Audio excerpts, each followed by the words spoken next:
The Team House with your hosts, Jack Murphy and David Park. Hey everyone, welcome to episode 375 of The Team House. I'm Jack Murphy, here tonight with our guest, Jake Adelstein. He is the author of Tokyo Vice, an American reporter on the police beat in Japan. This is a book I read way back in 2009. I feel old looking at the date on there this afternoon. He has also written The Last Yakuza, Life and Death in the Japanese Underworld. This is probably the best. I mean, I would say it is the best English language book about the Yakuza. You guys should go and check this one out. And his follow-up to Tokyo Vice, Tokyo Noir, which kind of continues Jake's own story in Japan, in and out of Japan's underworld. I hope you guys will check this one out also. So Jake, welcome to the show. Thanks for joining us. Hey, it's a pleasure to be on your show.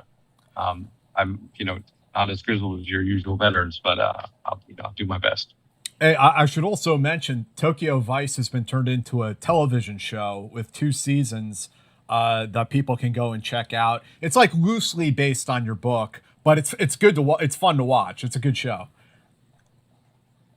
Oh yeah, thank you. The person who was running the show was my high school buddy. Oh really? He went off to become He went off to college and he became a very successful actor in New York. And he wrote a lot of plays set in foreign countries, including Afghanistan and Africa.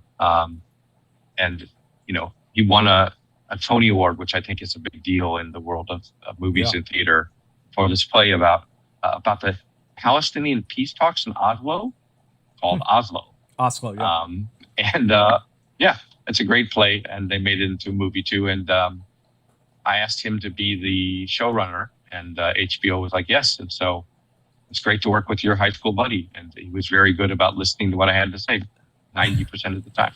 Yeah, that's super cool. That came together quite well.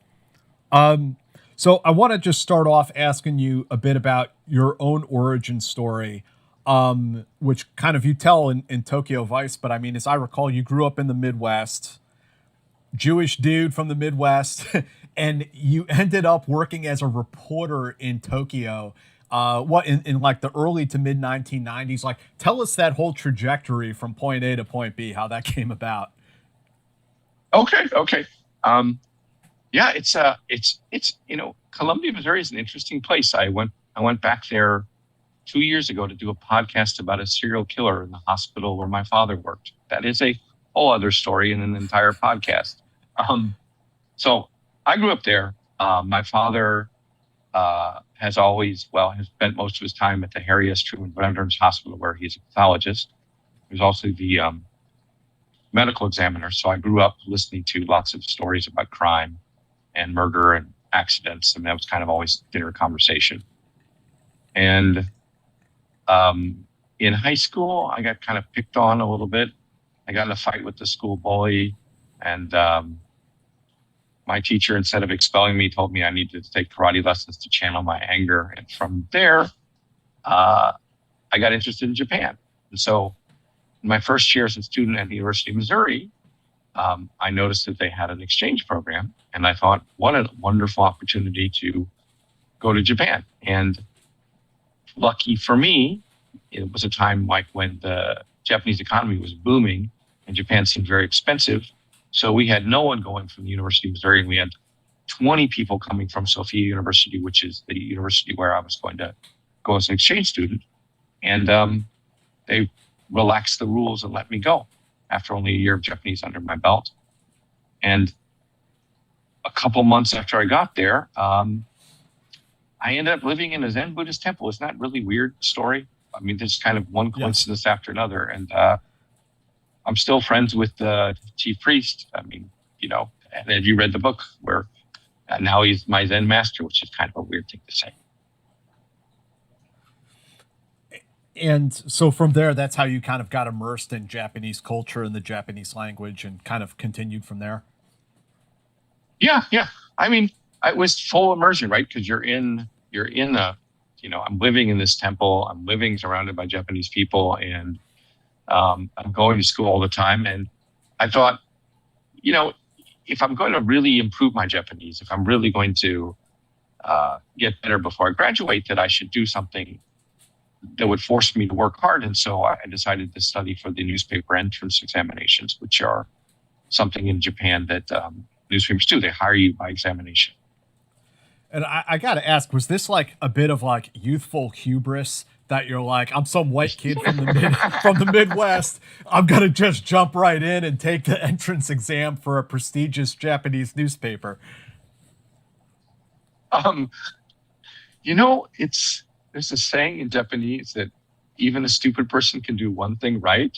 And so, I had some talent for Japanese, and also I am, I hate to admit it, such a contrarian that once I decided to do it and people told me that it would never happen, I was just like, well, we'll see. So that was that.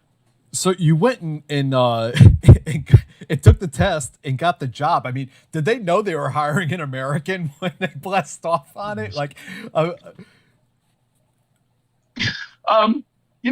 the Yomiuri Shimbun used to be the world's largest newspaper. I mean, it had 11 million readers a day at the time when everyone in Japan was reading a newspaper. Most of the readers are Japanese, of course, right? And they wanted to internationalize themselves, and so they had the essay topic. We have to write an essay was foreigners, gaikokuji.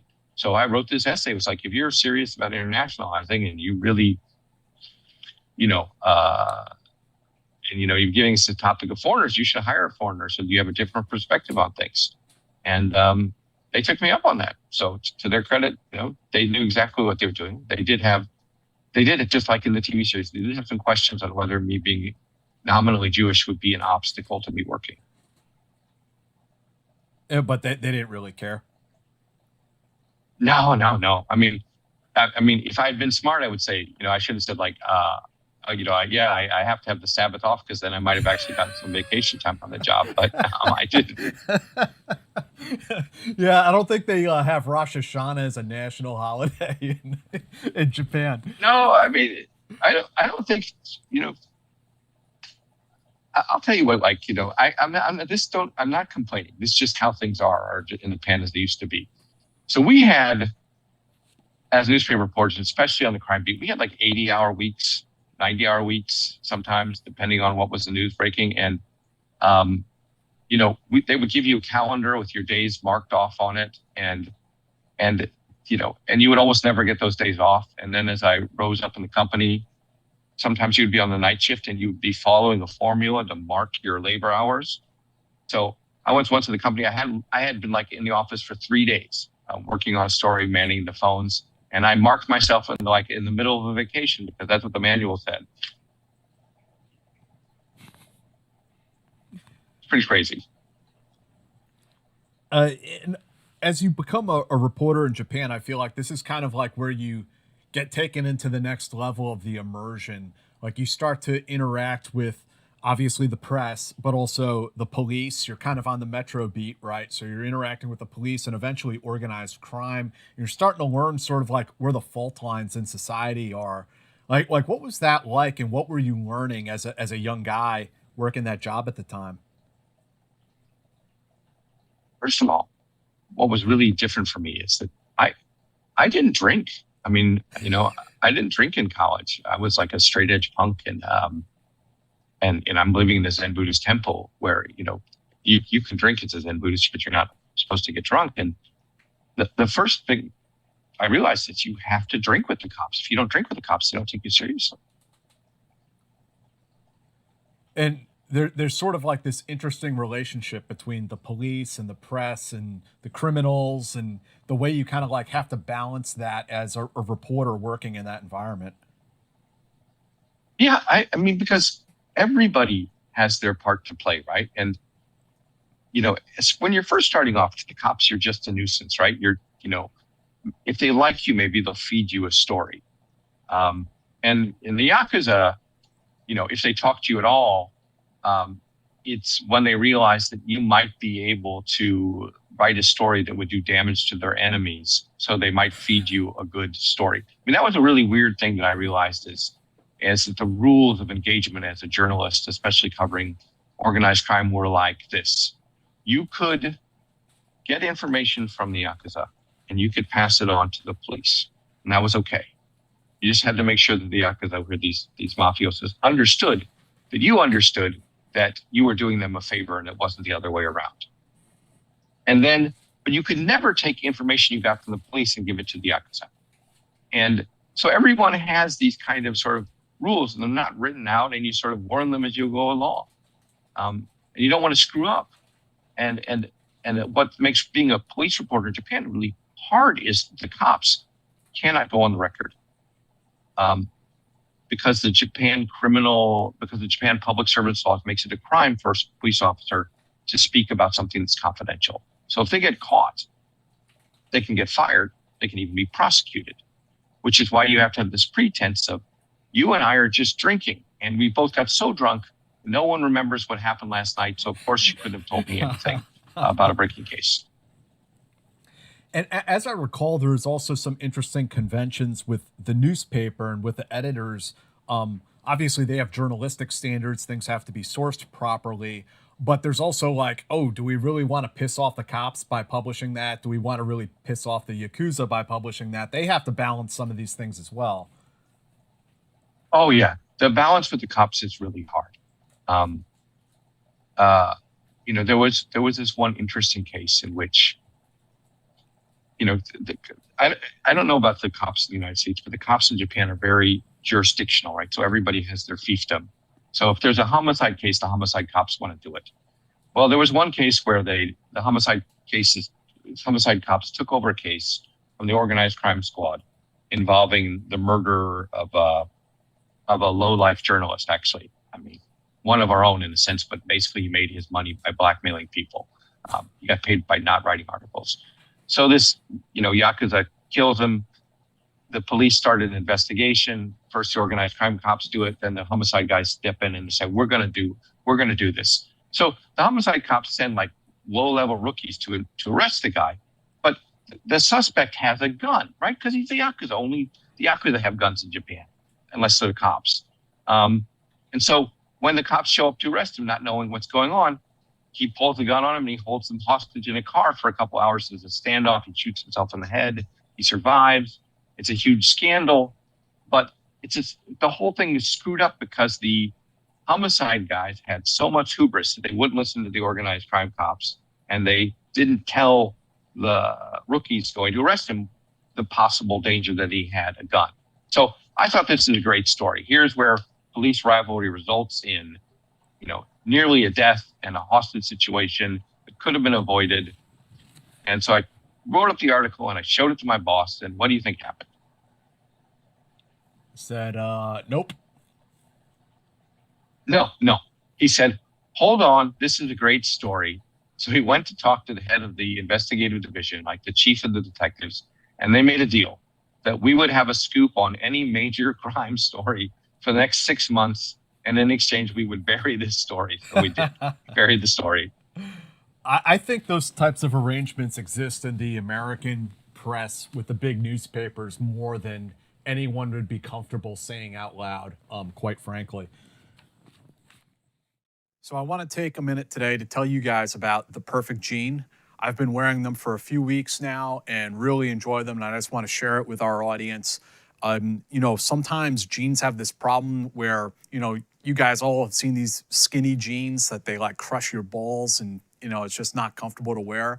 Or the other way around, jeans are like too baggy. You have this sort of like diaper in your ass area, it looks like. So there are these problems that, different fits of different types of jeans have. And the Perfect Jean strives to fix that. Both the fit, but also the mobility, the maneuverability. It has a stretchy fabric. Like they say it's like yoga ready, but I would say it's athletics ready.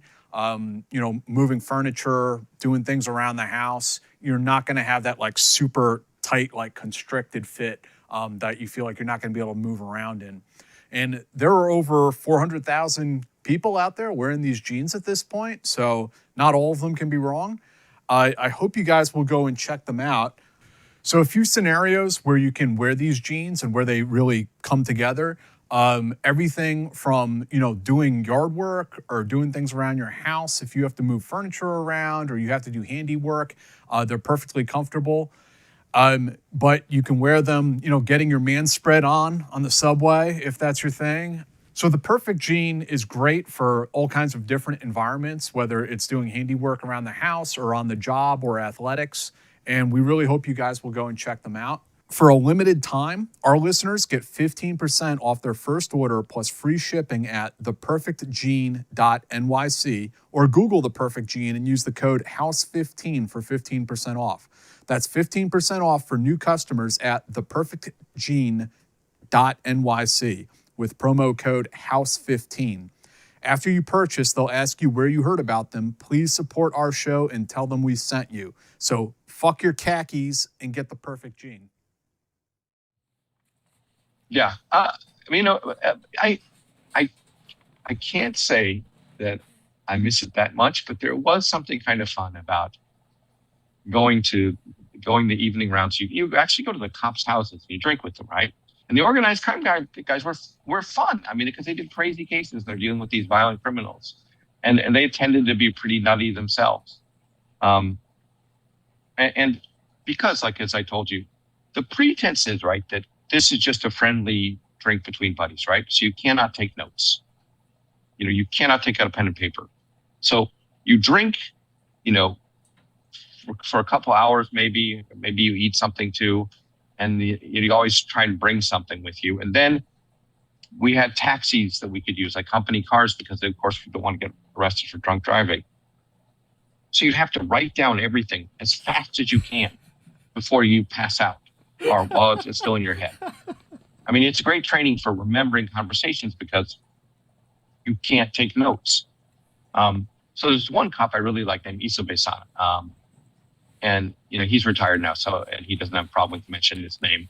And when I go to Isobe-san, the first thing he would say was like, "Would you like a beer?"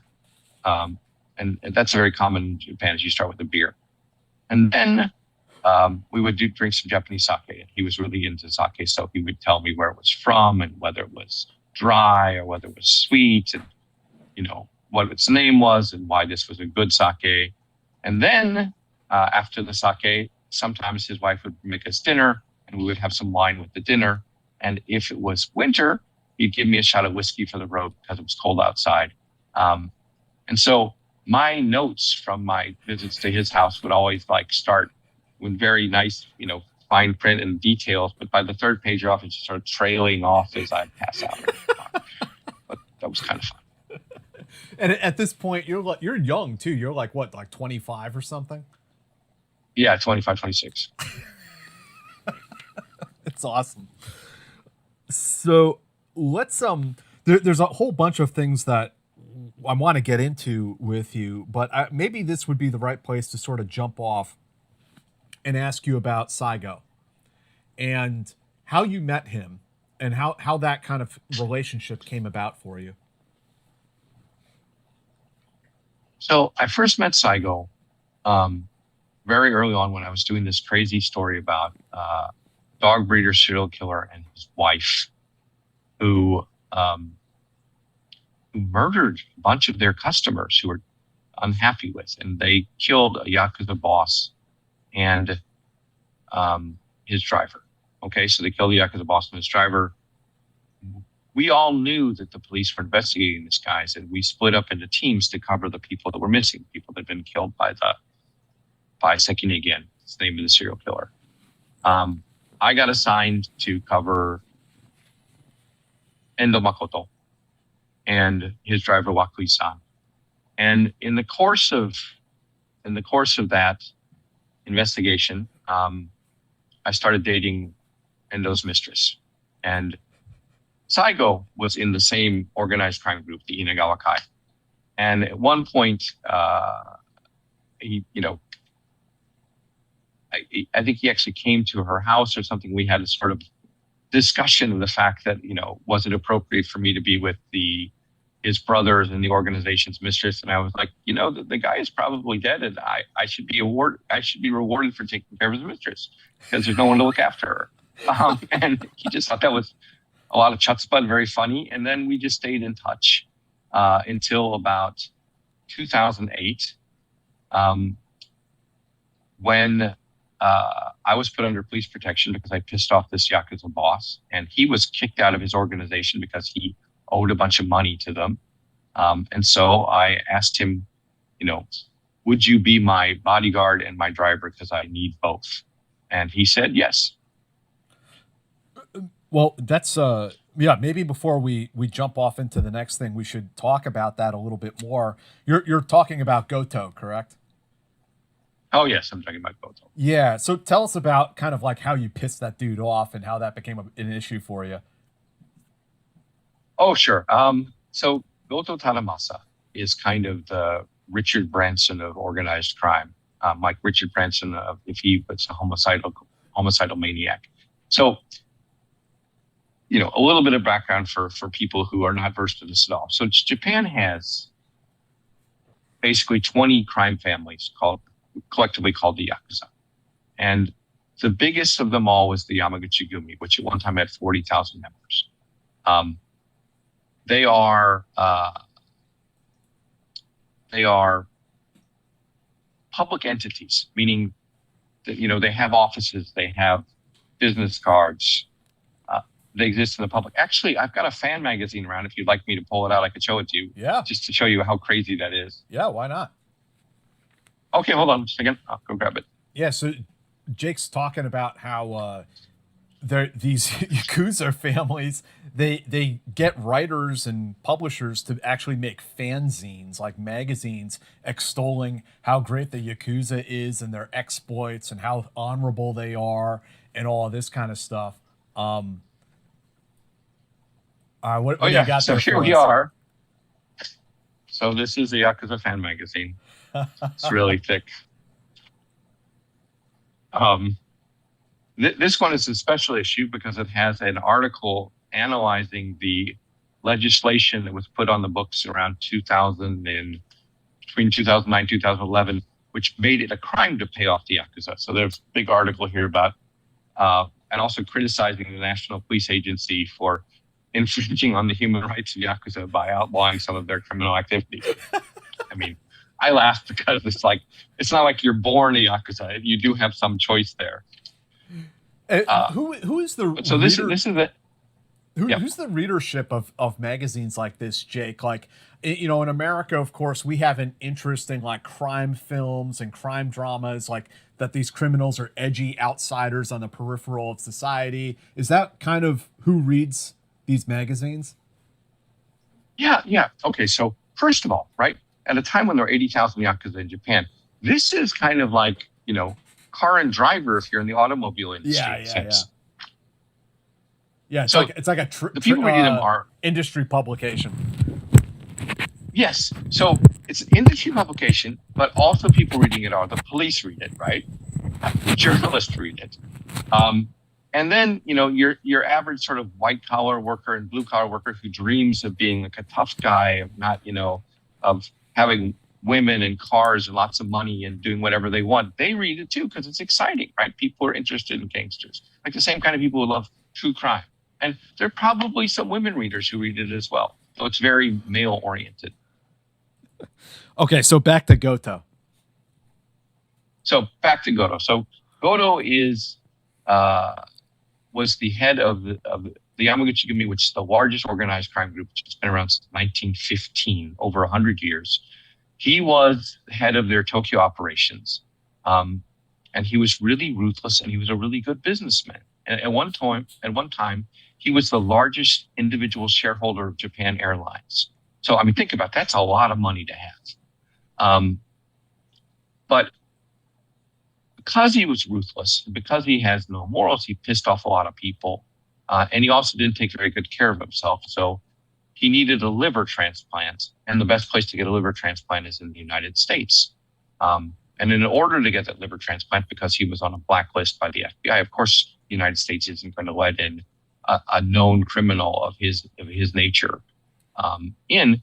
he made a deal with the FBI that they would provide him a visa to go into the United States and get a liver transplant at UCLA. UCLA found him a liver. The FBI didn't find him a liver, but he did that, and he ratted out his buddies to get that deal. The FBI was kind of wanted intelligence about organized crime within the United States. The Japanese police, the National Police Agency, would not cooperate with the FBI for reasons I've never understood. They wouldn't share their list of members with the FBI, and the FBI wanted that list. So Goto had to go open kimono with the feds to get his liver. Oh yeah, totally. But he kind of screwed them too, because as soon as he got his liver, he checked out of the hospital. He only gave them about a fifth of what he promised. So it wasn't a very good deal in terms of for the feds either. So, what I did is that I had heard about this. I'd heard about the fact that he got a liver transplant while covering this huge story about a loan shark who made like over hundreds of millions of dollars with this colossal loan sharking operation, which included laundering money at the MGM Grand in Las Vegas. I mean, really like movie thriller kind of stuff. And on following that story for years, I heard that Goto had made a deal to get into the United States and get a liver transplant. It took me a long time to figure out that he made a deal with the FBI to do it. And so when I started to write about it, someone ratted me out to him. And, I was hearing murmurs that he was very unhappy with what I was working on. And then the National Police Agency told me to come to the office and said, well, you're under police protection. Apparently there's a contract out on you. And what exactly are you up to? And so, that was very awkward too, because it's kind of like, I didn't really want to give up my sources, but they were quite aware of the fact that this deal had been made with the FBI and they weren't happy about it. So maybe they wanted the story out as well. It was Saigo kind of tipped you off, didn't he? Yeah. Well, Saigo was one of the people who's like, you may be in some serious problems here. That's the weird thing about the underworld is it's like a giant junior high school where everybody knows each other. So you get to hear things from other people, even the other, well, this is kind of strange. It's always been strange to me. So can you imagine like the Crips and the Bloods sending Christmas cards to each other? Not really, no. But in Japan, that's totally the way it is. You have all these different organizations. You have the Inagawa Kai, you have the Sumiyoshi Kai, you have the Yamaguchi Gumi, and to some extent, you can be an Inagawa Kai, and you can be a blood brother with a member of someone in the Sumiyoshi Kai. So you have these alliances that transcend organizations. So it becomes very complicated. Who knows what? And 1/3 of the Yakuza are Korean Japanese. And because Koreans in Japan are subject to auto discrimination. So there's a substrata of people in the Yakuza groups who know each other. It's like, well, you're a fellow Korean, and even though we're in different organizations, we have this in common. And I always kind of liked navigating that labyrinth of connections between the organizations to get information, because as a reporter, information is what you want, right? That's what gets you a scoop. So let's pick up the Goto story towards the end as we kind of jump forward in time. And I'd like to dive in a little bit deeper with you into the Yakuza. And if you can tell us a little bit, you alluded to already a bit about the history of it. I think it's very, very interesting in the last Yakuza, how you explained that, the Yakuza in a lot of ways was born out of a segment of the Japanese population that was marginalized and they weren't allowed to work normal jobs. So like the system sort of created this underworld at the time. Oh yeah. So, originally, let's go back to 1870 stuff. There were two kinds of Yakuza. There were street merchants and there were federations of gamblers. But the Second World War comes and ends disastrously for Japan. And you have all these people. Sorry, my phone is making annoying noises. Actually, that was funny. It was just telling me there's an Inagawa Kai meeting tomorrow. they have monthly meetings, and you can watch all the cars line up in front of their office in Roppongi across from the Ritz-Carlton. Do they have someone that takes the minutes of the meeting? Yes, they have someone who takes the minutes of the meetings.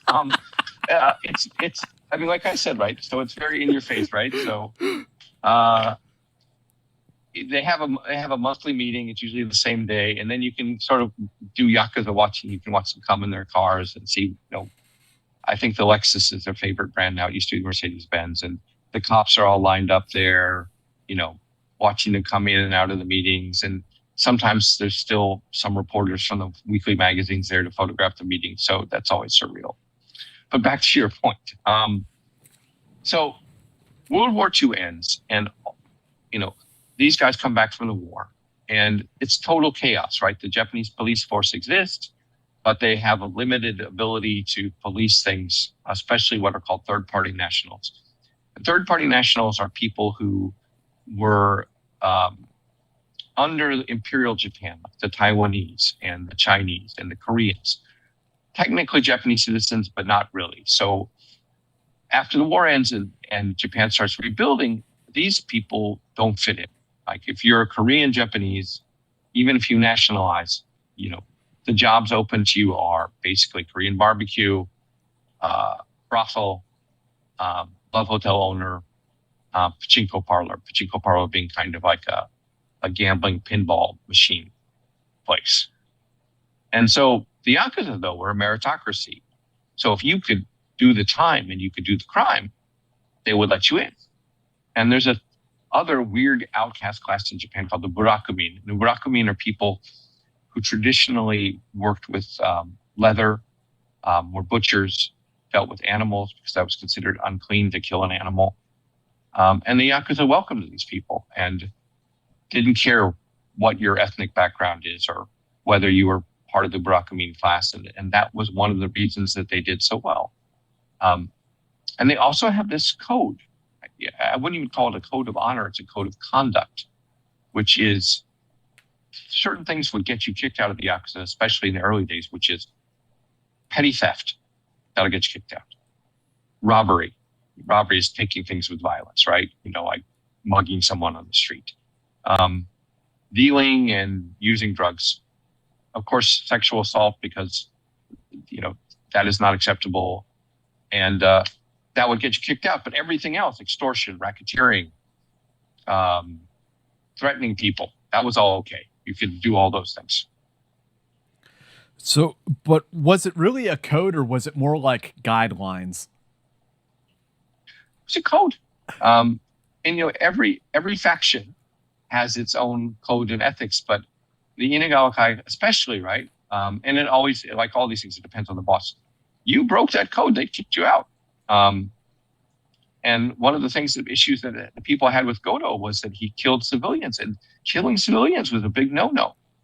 Threatening journalists was a big no-no because, Japan has a sort of social contract with the Yakuza and the police as well. It's like, okay, you have these things that you do, and you make your money that nobody else wants to do, and we're fine with that. But once you step out of those lines, then you're just common criminals.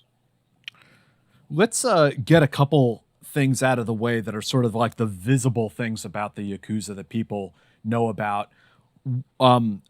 Specifically, I want to talk about the tattoos and the sacrificial finger that gets authorized or offered as apology. What are the truth behind sort of these, like the cultural mystique of the Yakuza? Okay, so I'm opening this up here to these guys. See this guy? This is the leader of the Yamaguchi-gumi right here, attending a funeral for one of the founders of the organization. Next to this is also a penis enlargement ad. They always have penis enlargement ads in these magazines. Who doesn't want one? Actually, I could tell you a funny story about a Yakuza boss who got one of these operations that went badly. But we'll move that later into the conversation. So, Tsukasa Shinobu-san is missing a finger. And it's unclear why he's missing that finger. But I do know that it was an issue for the Yamagata-gumi when I wrote an article and I published a photo of him with the vice chairman of Japan's Olympic Committee in 2015. This is Japan, right? The vice chairman of Japan's Olympic Committee, photographed and clearly friends with the head of Japan's largest organized crime group, was a minor issue, and that was a nice scoop for me. But before I published the article, I called up someone in the Yamagata-gumi and said, like, basically, I'm writing this article. I'm not the only one that could write it. As a professional courtesy, I'm letting you know. And the only thing that was said to me was, could you crop the photo so that we don't see Tsukasa-san is missing his little pinky there because he's very sensitive about it. I said, I can't do that, but I can include a line in the article that your boss is an honorable Yakuza, as Yakuza, which I did. So first we'll get to this, the little finger thing. At a time when Japanese people use swords, right? If you cut off this finger here, you weaken your sword grip. So it is a sign of appeasement. By offering up part of your finger to the person you wronged, you're showing that you are sorry and you are weakening yourself, just like a dog shows its neck, right? In a dog fight, to say, like, if you want to take me out, let me live. So in Yakuza culture, there's two reasons you cut off your finger. And usually it's just the tip of your pinky, right? Because, you don't want to cut off this much. If you screwed up and you're chopping off your finger so that you can stay in the organization or make amends or not pay a debt that you owe, that is called a shiniyubi. That is a dead finger. But if you do it on behalf of, say, your brother or your friend in the organization who is done something wrong, maybe he's stolen money from the organization, maybe he's cooperated too much with the cops, maybe he's fallen asleep on his job as a bodyguard. Anyway, he's screwed up, and you do that on behalf of him, then that is called an ikiyubi, which is a living finger, and that is considered very honorable. To sacrifice part of yourself, you are giving up part of yourself for somebody else. That is an honorable thing. And even though if you and I look at someone's finger, all we see is a missing finger, right? In the Yakuza world, which is like, Tokyo Junior High School, everybody knows that finger is either a dead finger or a living finger. If you're in the market for a new mattress, you've probably seen all the brands out there vying for your attention. Big names, splashy ads, all promising the same thing. But here's the only brand that does it right. It's GhostBed. GhostBed was created and is still run by manufacturing experts with more than 20 years of mattress making experience. They know the craft and they know how to build a bed that actually lasts. So how do they offer premium mattresses for up to 50% off less than the competition? It's not hype, it's smart logistics. As a family-owned company, that means there's no board of investors to answer to. It's just folks working hard, selling mattresses. These are the true manufacturing pros, and the result is an exceptional cooling and comfort at a price that won't keep you up at night. Every GhostBed mattress includes proven cooling materials backed by a 20 to 25-year warranty. You also get a 101-night sleep trial with free returns if the mattress doesn't work for you, and fast free shipping. Most orders arrive in 2 to 5 days. Right now, as a Team House listener, you can get 25% off site-wide for a limited time. You can just go to ghostbed.com/house and use the promo code HOUSE at checkout. That's ghostbed.com/house, promo code HOUSE. Upgrade your sleep with GhostBed, the makers of the coolest beds in the world. Some exclusions apply. See site for details. I want to thank GhostBed so much for continuously supporting us. It's been going on a year almost. So I really appreciate that. I hope you guys, if you're in the market for mattresses or pillows or bedding, check out GhostBed. You can go to ghostbed.com/house and get 25% off right now. Love you and love GhostBed. Thanks, guys. And it's also the idea is that it makes you more reliant on the organization, right? Like that's the part of the symbolism behind it. Yeah. The part of the symbolization is you've chopped at the finger. You're relying on the organization for your bread and butter because now you're weaker. But it's also a sign that you've atoned for something. Mm-hmm. But it can also be a symbol of strength, right? It's painful to cut that off. So you show somebody your missing finger, and it's like, okay, this is someone who is endured great pain to stay where they are, or endured great pain on behalf of somebody else. And in the 50s and 60s, it sort of became like a cool thing to chop off a finger. Like people would look for excuses, like what can I do to justify chopping off my finger so I look like a tough guy? I don't know if I mentioned this in the book, but people don't like to say Yakuza in Japanese polite society because it scares people, right? It's not said lightly. So often instead of saying Yakuza, they do this. And that symbolizes a cut across the face. So in the Yakuza world, it used to be, especially in the days when you're having lots of gang wars, that instead of killing you, I would slash you across the face to show that I let you live. And amongst the Yakuza, that sort of became kind of a cool thing. But it's like, wow, I've been in a deadly fight, which I survived. So some of them started doing it to themselves. So that's still the mark of a Yakuza. Well, speaking of that, I mean, is that the same rationale behind the tattoos? It's sort of like showing your loyalty to the organization and that I'm this tough guy outsider in society. Because there's maybe 5 reasons you do that. One is, I love these people sending their tattoos here is, one reason that you do the tattoos is because it shows that you are tough. Because the tattoos done the traditional Japanese way are incredibly painful. There's lots of blood. They're done with kind of an awl, AWL, like a sort of blunt instrument using sumi, which is kind of like charcoal. It's very painful. The skin is almost burnt. Sometimes, it never returns to its sense. Like you can't feel any warmth. It's like the skin is dead, like somebody's burned there. In the Inagawa Kai, they call it gaman, which literally means endurance. So a tattoo shows, one, that you have separated yourself from normal straight society, right? You've branded yourself. I'm an outlaw. The other is I am tough. My toughness can be seen on my tattoo, the density of the tattoos on my skin. Sometimes the boss will pay for your tattoo, in which case you have to have the boss's name and the organization's emblem engraved on your chest. So that's like corporate branding taking at its, to the ultimate level, right? You are part of the Inagawa Kai forever. It's on your chest.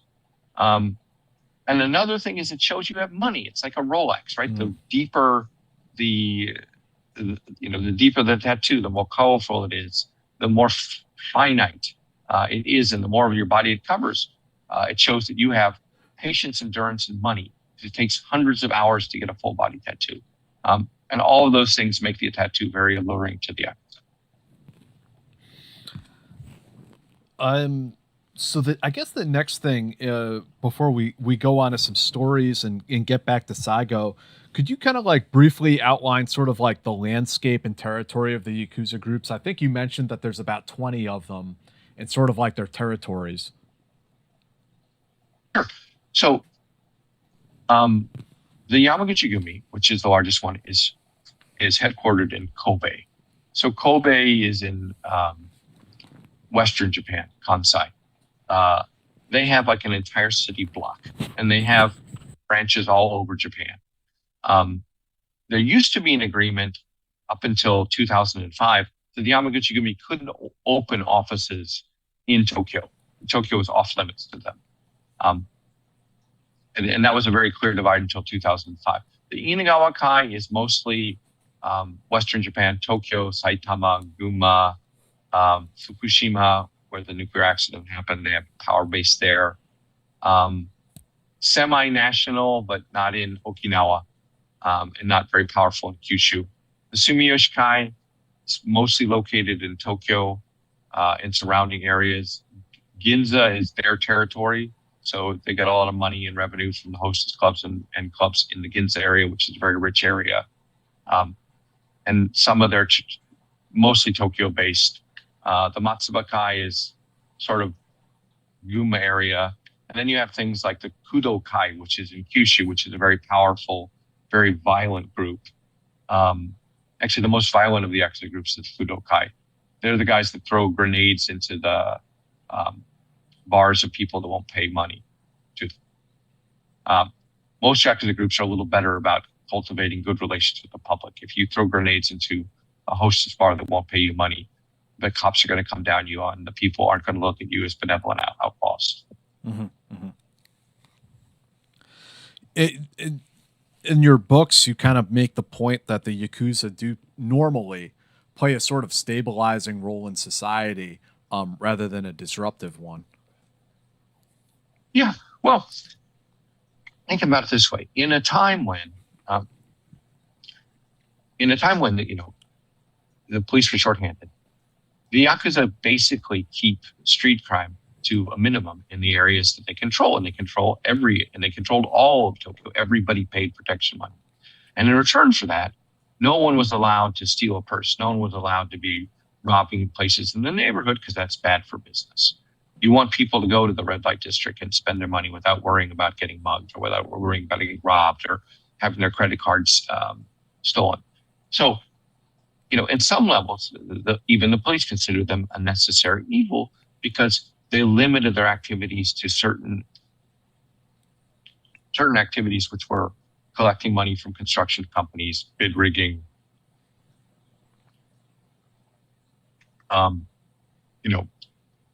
racketeering, gambling, and making pornography and other things that have always been on the sort of the outside of Japanese life. And everybody paid the money, and that was kind of the revenue stream there. It's like you ran a bar, you paid the money. If you were building an apartment building in the neighborhood, you paid the money. And in return for that, they kept a minimum of trouble out. And also at a time when there weren't enough lawyers in Japan, this is a very weird but true thing. And it used to be very hard to pass the bar in Japan. So there was a shortage of lawyers. So if you had a civil dispute with someone, right? Someone didn't pay you money or someone cheated you on a construction job, it might take you years to get your case into court and win the court battle, in which case the court wouldn't necessarily enforce the settlement. But if you went to the Yakuza, they would handle it immediately and they would give you half of what you were owed, which is better than none. So for a long time, the Yakuza played a huge role in settling civil disputes, car accidents, damages to property. It was expensive and time-consuming to go to a lawyer. You went to the local Yakuza and they took care of it for you. So as the number of lawyers in Japan has increased, the number of Yakuza has also decreased. I can't say whether there's a correlation, but one lawyer I know who specializes in dealing with Yakuza, he was always saying, one of the reasons the Yakuza declined is because there's more lawyers here, so their services are not needed. Mm-hmm. Before we kind of get back to Saigo's story, one character in your books, especially the last Yakuza, is filled with colorful characters. The one that I got to mention and ask you about was this guy that you name in the book as Coach, which was Saigo's sort of mentor for a long time. And this guy is like the real Tokyo godfather, wears sunglasses even indoors, chain smoking cigarettes, and, lecturing his boys. The Yakuza used to follow a code. Sounds like absolutely the kind of guy you'd want to have a few drinks with. Oh, Kanazawa Nobuyuki-san. Yes, Kanazawa-san is a great guy. Was a great guy. He's a really, right out of the movies. Before he was a Yakuza, he was a baseball player in the Tombow Flyers. So he's got this really sort of sports ethic to him. And he believed in the words he espoused. He was quite strict about that code of honor, the one that was written on the wall of the office, which is, Yakuza do not bother ordinary people. Yakuza do not steal. They do not rob. They do not engage in sexual assault. They do not engage in decency. They don't use drugs. They don't bother civilians. That quote in your book you attribute to him. He says, "We're less than beggars, but better than thieves," and never forget that. Yeah, less than the beggar, better than the thief. Kanazawa. one of the things that's really interesting about, you've seen the TV series, right? So Yeah. Shun Sugata plays Kanazawa-san, right? He's a really sweet guy in real life. The guy who's Ishida, right? The one with the crew cut and wears sunglasses. Sort of the leader of the Chihara-kai. Shun Sugata has been around so long, and he's been in so many Yakuza movies that he knew Kanazawa Nobuyuki. Like, he knew the individual that he's essentially playing a TV version of, which I thought was fascinating. And that was one of the reasons I think he was so good at the role. It was, if you put two pictures of them together, they look similar. They have the same vibe. And I mean, what also in your book kind of strips some of the romanticism away from the Yakuza is Coach and other bosses in these organizations. I mean, yeah, they're part crime lord, but they're also like social worker to all of their underlings, trying to get them off of methamphetamine and all kinds of other shit. Oh yeah, I mean, it's like people who join the Yakuza are usually not very, socially adept people, right? And so there was a kind of rationale, and the head of the Yamaguchi said it as well. It says, we take people who are misfits and we give them some discipline and we give them some training so they're not running amok. And wouldn't you rather have them, disciplined criminals than disorganized criminals running around? And there's some truth to that as well. What is sad is that people like the Coach in recent years, and also a result of increasingly harsh legislation, have sort of disappeared. So the age where, there were Yakuza who said, we won't do this because it's unethical, we won't do this because it's against the code, those guys have all faded out because, it's so hard to make a living. And in the Inagawa-kai, a lot of the people who were ethical, who insisted on following the old code, have been kicked out because it's all about the money. Honor and nobility and what they call ninkyodo, the way of chivalry that the Yakuza are supposed to espouse. That's just an obstacle to getting things done. Let's jump back into Saigo's story for a bit, because you have a totally crazy story about how he has to cut his finger off. And you talk about how it's kind of like some of the stories around this thing is bullshit, and a lot of guys find doctors to do it for them. But Saigo decides he's got to do it himself, and it turns into like a 4-alarm shit show in his kitchen. Oh yeah. This is a great story. And his wife Yuko-san, when I asked her about it, she's just so very matter of fact about it. Like, oh yeah, like telling a funny story about like maybe your husband, getting a bad haircut, but basically he doesn't know how to do it, and so he gets like a sashimi knife and puts it on there, and he and his wife try to do it, and they're not very successful. And then they, try and do it with a cutting board, and that isn't very successful. And you have to turn over the finger to do it, and it's just a bloody mess. And at one point, one of his henchmen, who used to be in a band with him, as they're dealing with this, finally chopping off the finger and getting the sinew and wrapping it in, what are they going to do? And it's this very dark moment in the household where there's blood all, she said there wasn't a lot of blood, but you've got this finger, you've got the cutting board, you got to wrap it up and things. Is that he takes the finger and he puts it in his nose and sort of shakes his head around with it to make everybody laugh, which they do. It's just, it is bizarre. But I guess if you're there at the moment, there is something very comical about how hard it is to chop off your finger. I think that there are actually books written that show you how to do it the right way. So Saigo has this like interesting trajectory through the Yakuza. He's a methamphetamine addict, comes in and out of it, falls off the wagon. Coach tries to reform him, and he ends up getting kicked out, right? Because he owes he can't pay his union dues, as it were. Right. Yeah, union dues. That's a great word. I always say association dues, but union dues is a better word. Yes, he gets kicked out. You want to talk a little bit about like how that happens and like the rise and fall of Saigo? Oh, sure. So most people enter the Yakuza as what they call sumikomi, meaning like they go to the Yakuza boss and they're like, make me a man. And then they live inside of the Yakuza offices for like, 1 to 2 years. They're basically answering the phone. They're, washing the back of the boss. They're following him around. There is secretary. There's caddy. They're answering the phones. And they learn the trade by living in the establishment and are given kind of an allowance. But Saigo started as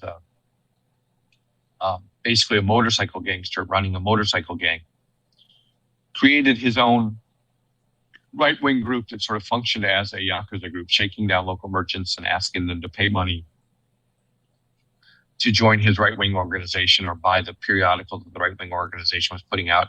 And when he decided to join the Inagawa Kai because he had a dispute with another gang boss, he was entered like at a high level, like the Yakuza equivalent of going to West Point, right? Instead of starting as a private and working your way up, from enlisted, he'd already established his own organization. They welcomed him. So he came in at like a captain level. And he kind of like he ended up having his own office and everything. What was the nickname they gave to his little kingdom? Well, he had the nickname Tsunami because he was so violent and unpredictable, like a tropical storm that you never knew was coming. So he had his own little kumi there, Saigo Gumi. So his own area and turf there that was his property, and everybody in that area paid. Machida City was where he had most of his power base. And as he rose up the ladder, the Inagawa Kai is a very bureaucratic organization. So everybody wants to rise to the top. And at one point they had 10,000 organizations. So he became like an executive director, which is a very high position. And he was doing, pretty well in the organization until a violent shooting in his neighborhood involving another Yakuza member really brought down the police hard on the whole organization where he lived, and money started to dry up as people just said they wouldn't pay protection money anymore. And one of the things one of the reasons you join the Yakuza, right, is it's like a franchise. So you're paying basically for the rights, like, so like the Yamaguchi Gumi here, right? The name, the organization, the symbol of the organization. It gets you money. It gets you power. If you don't have that organization money, you're like McDonald's without the golden arches. And that costs money. And that costs anywhere between $1,000 a month to $20,000 a month to stay on good terms. The higher you rise, the more money you have to pay. And he wasn't able to pay the money. And when you're not able to pay your dues, they kick you out. And also, he didn't answer his phone for a couple of days as well, which is a real bad one in the Yakuza.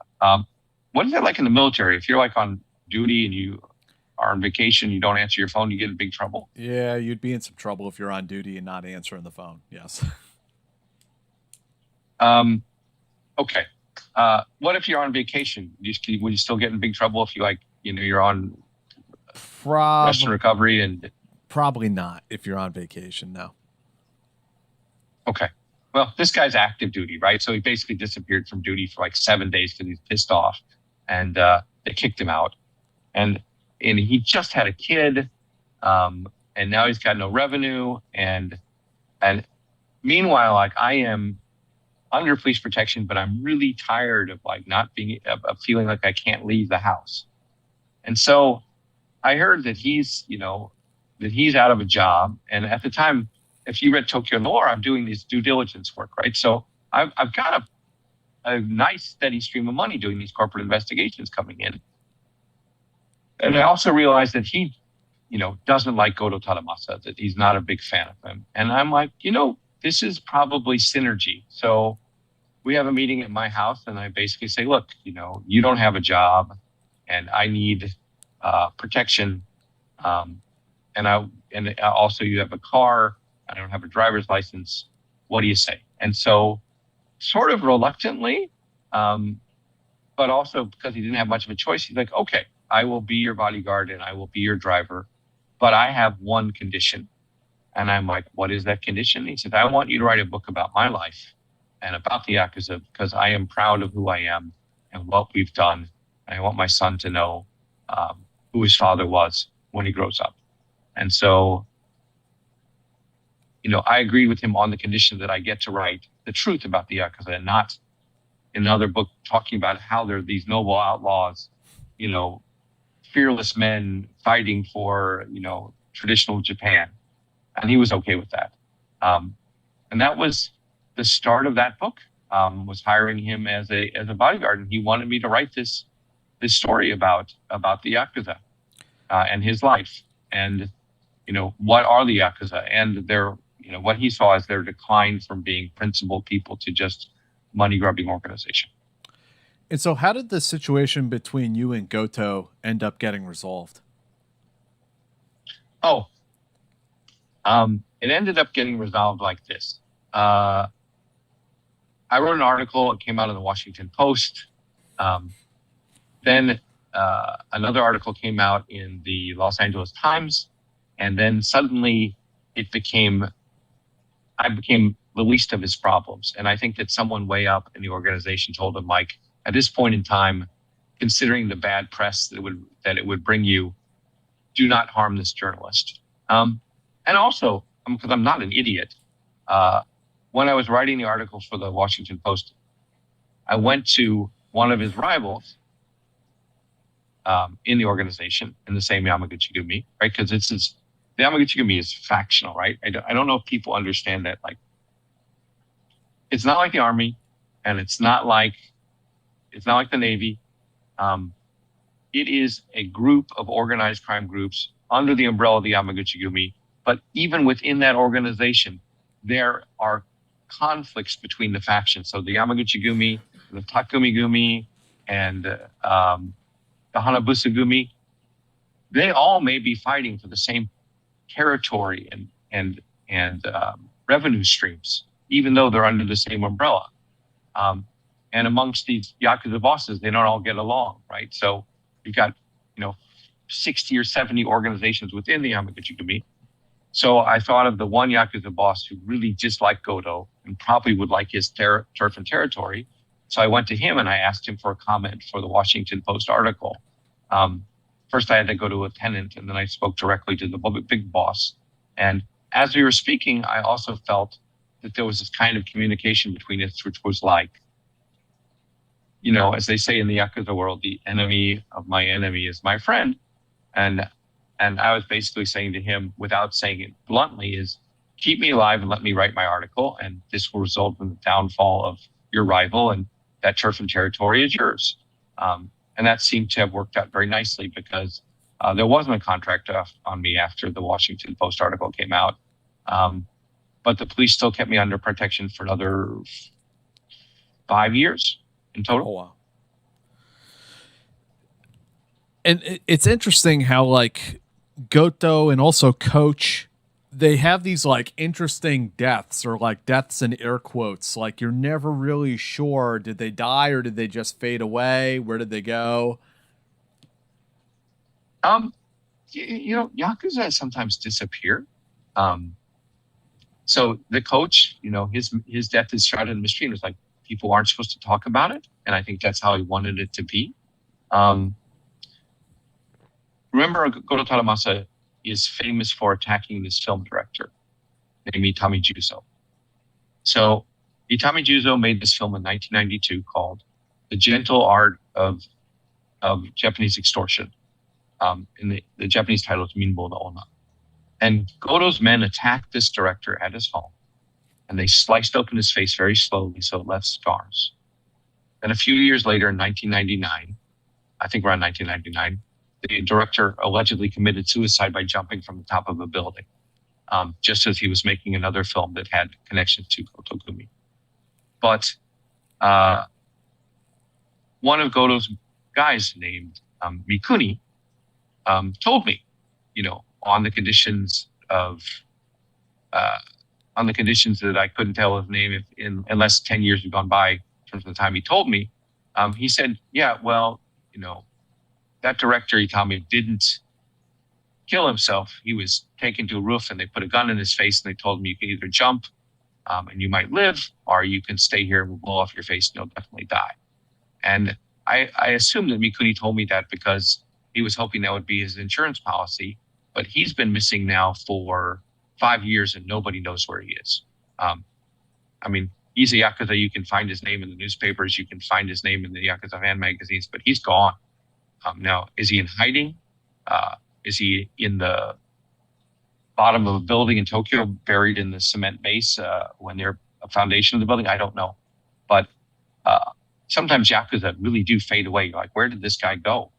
And there's a lot of them. There used to be 80,000 Yakuza in Japan. Now there's 19,000. So where did those other 61,000 Yakuza vanish to? Do they find new jobs? Are they in prison? What are they doing now? A couple sidebars I'd like to talk about before moving on. One of them is the North Korean connection with the Parchenko parlors. You tell us about that? Oh, sure. Yeah. I don't know how many of your listeners understand what pachinko is, but I'll try and explain it as simply as I can. So pachinko is kind of like a pinball machine that's vertical. So you put in a steel ball, press a button, ball goes in. If the ball hits the right targets, it triggers like an avalanche and the machine spews out these steel balls. The steel balls you can then take to a gift counter. You can get a gift, or you can get sort of an exchange card and you can go outside of the pachinko parlor to another place and get it turned into cash. So that is sort of legalized gambling in Japan. Pachinko was something that the Korean Japanese did after the war, and it was a big amusement thing. But it looked like the Japanese government was going to outlaw them altogether. So, most of the Japanese owners quit, but the Koreans kept running the pachinko parlors. And the pachinko parlors are still a big part of the gambling landscape today, even though it's semi-legal gambling.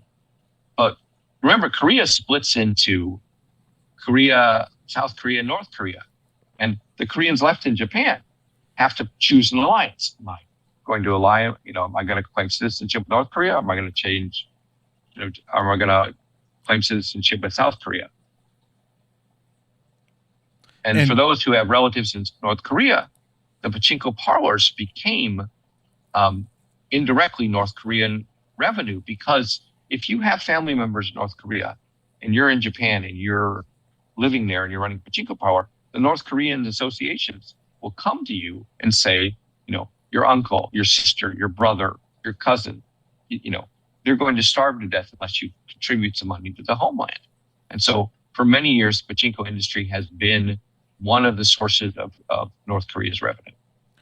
Does North Korea still make money by selling drugs and operating these parlors and so on in Japan? Yes, North Korea still has revenue coming in. But as generations die off, right? You had, if you're a fourth generation Korean in Japan, you don't know anybody who's still living in North Korea. Your uncle or your grandfather or whoever is there, maybe you've never met them. You have no idea who they are. So you don't feel compelled to pay. So that money keeps dwindling.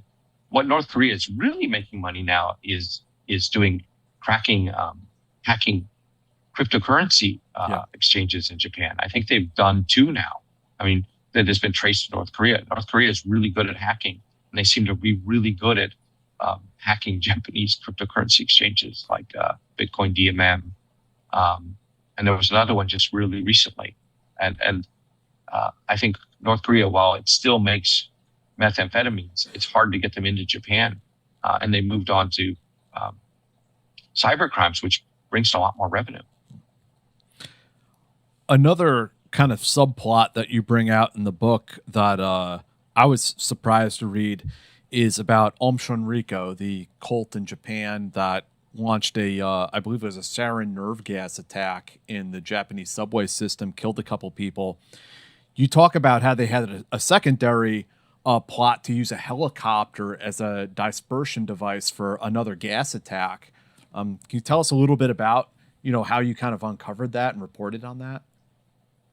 Oh, sure. So, Om Shinrikyo was this criminal organization and a cult that was an end of the world cult, an apocalyptic cult. And they recruited people from, universities and police and laboratories. And they had this, crazy view of the world. And they were also making methamphetamine and wholesaling it to the Yakuza, especially the Goto Gumi, because you have a bunch of chemists there, right? Who can make a really good meth, and meth brings in money.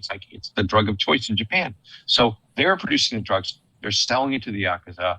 The conduit between the Yamaguchi Gumi and North Korea was an Om sort of high priest named Murai.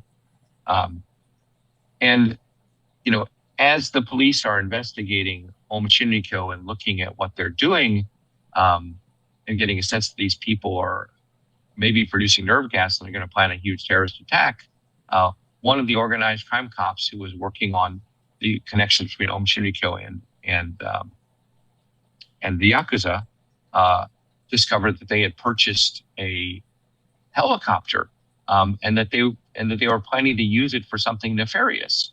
And fortunately, I think that they managed to make sure that that they would never put sarin gas on the helicopter. So the sarin gas attack ended with these paper bags full of sarin gas being put on the subways all around Hibiya, which were then poked with holes, and it could have killed thousands of people. Fortunately, they didn't do the helicopter and disperse it over Tokyo. I don't know how successful that would have been, but it could have been disastrous. Yeah, I mean, if it was an aerosol dispersal, it would have been much greater casualties, I think. Yeah, they were not good at making aerosol. We know what I don't know if I remember I put it in the book or not is they also had a subdivision in New York City and were looking about spreading it in New York City with a helicopter as well. That was part of their plans. Holy shit! Because Om Shinrikyo had this,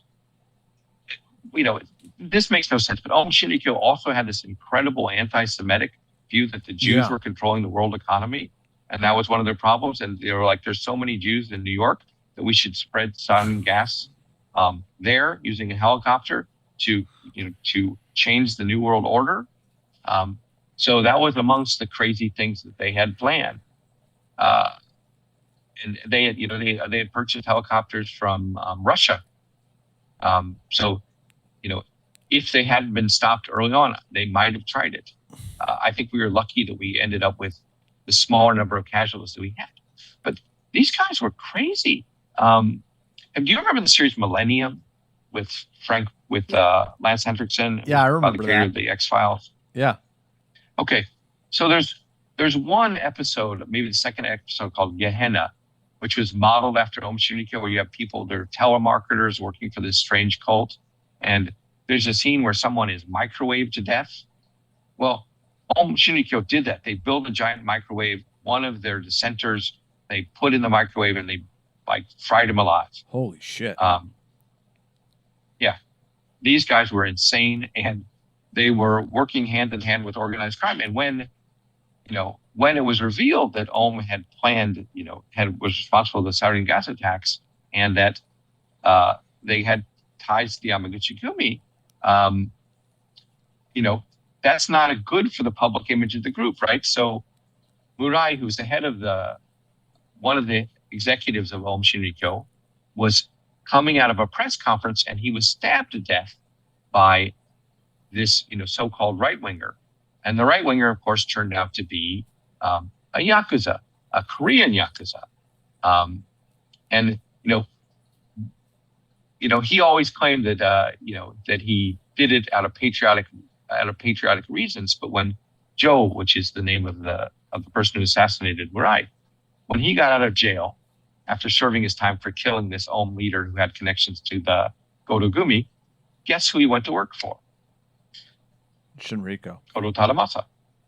Yeah. Oh, really? From killing, yeah, because he killed the one person that could have fingered the Yakuza involvement with Om Shinrikyo. And his reward when he got out of jail was going to work for Goto, who had by this point retired, but at least he took care of his own. You know, something you touched on there that I think I'll ask you, because it's something that has always baffled me personally, is you mentioned that Om Shinrikyo had this sort of anti-Semitic bent to them. And I've seen that a little bit with other like right-wing groups in Japan, this sort of anti-Semitism. And that baffles me, because what in the world do the Japanese people know about Jews? I mean, we're not talking about Israel and Palestine. We're not talking about Europe. We're not talking about America. Like, there aren't any actual Jewish people other than you, maybe, in Japan. So, like, where the hell does this notion come from? Well, there is a Senate. There's like one or two synagogues. I don't know. I mean, it's like, remember, the Japanese were allied with Germany at one point, right? Yeah, okay.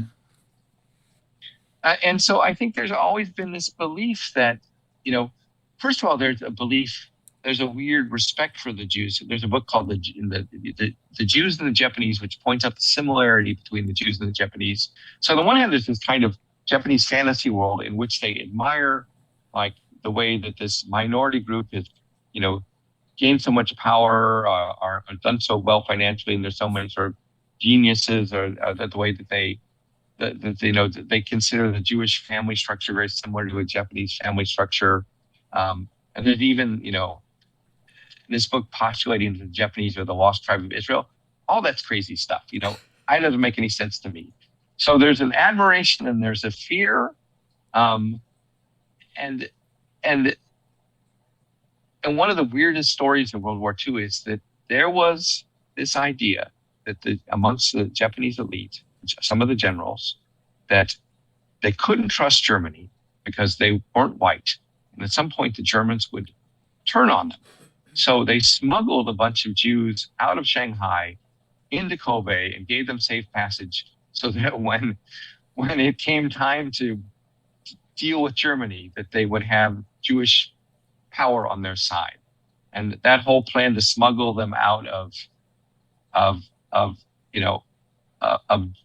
German territories into Japan and Shanghai was called the Fugu plan, because fugu, as you know, is this poisonous blowfish, which, if you handle properly, is a delicious delicacy, but if you mishandle, can kill you. So, the Japanese fascination, our fear of Jews, has never made any sense to me. Me neither. But on my way to the airport, there was a book like in the bestsellers, which was like, how to succeed in business like the Jews. And I'm like, really? You're still putting this out as a book in 2025? Okay, this is as good a time as any to jump into. You got to tell us the Japanese penis, or the Yakuza penis enlargement story that you told us about that went horribly wrong. Okay, so here we are. So here's your Yakuza fan magazine, right? Always opens with pictures of the bosses going to meetings and stuff. I just got to show you that that's important stuff, right? This is the paparazzi part. Oh yeah. And there's always the penis enlargement stuff. So Nomura, who is the head of the Kudokai, who I have met once, I think his name is Nomura Satoshi. In Japan, the last names are more important than your first names. He sees one of these ads. He decides to get a penis enlargement procedure done. So he's getting it done, and his nurse noticed that he's wincing. And she says to him, "Look at you with all those tattoos all over your body that are so painful to get reproduced. And you can't take a little prick." And she laughs at him. And damn. He's really, really angry about it. So later, his men attempt to kill her.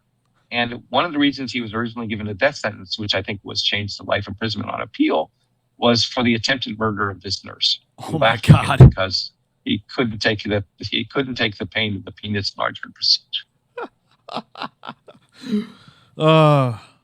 Poor guy, getting his penis messed with. Yeah. Oh yeah, getting his penis messed with. I mean, it's kind of a low moment in Yakuza history. Yeah. I mean, So let's talk about Tokyo Noir, your third book that kind of follows up on Tokyo Vice and continues sort of your own story and experiences in Japan. So you get brought into a State Department study on human trafficking in Japan. How does that sort of come about out of your work as a journalist? well, when I was working for the Yomiuri Shimbun, we covered human trafficking, and I noticed there was a huge discrepancy between the way the Japanese police were presenting, their efforts to combat it and what was really happening. And so I knew people in the State Department, so I would pull aside stories that I'd worked on or stories that were in the Japanese press that showed, because Japan didn't have any real laws prohibiting human trafficking or punishing the traffickers, but only punish the women, that that there was a huge failure to deal with this problem, even address it as a problem.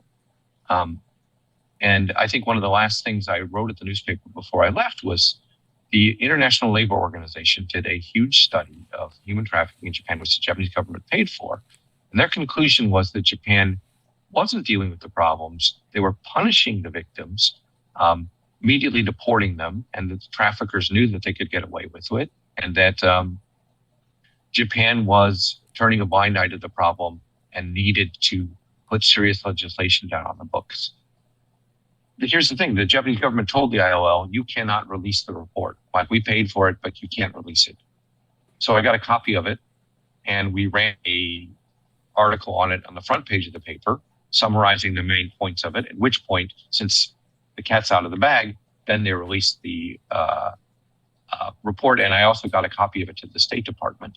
So after I'd left the newspaper and was back in Missouri preparing to go to law school, the U.S. State Department, this was under George Bush, had decided that they really wanted to pressure Japan into dealing with the human trafficking problem on a serious level, and that the only way that was going to happen was if they could shame Japan into doing it. So they decided to do an investigation into the methodology of human trafficking in Japan, and they wanted plausible deniability. So they farmed it out to a nonprofit organization called Shared Hope International, which then farmed it out to another company in the Virginia area that was, staffed by a whole bunch of ex-CIA people and NSA people and FBI people. And then they asked me to be the investigator on the grounds.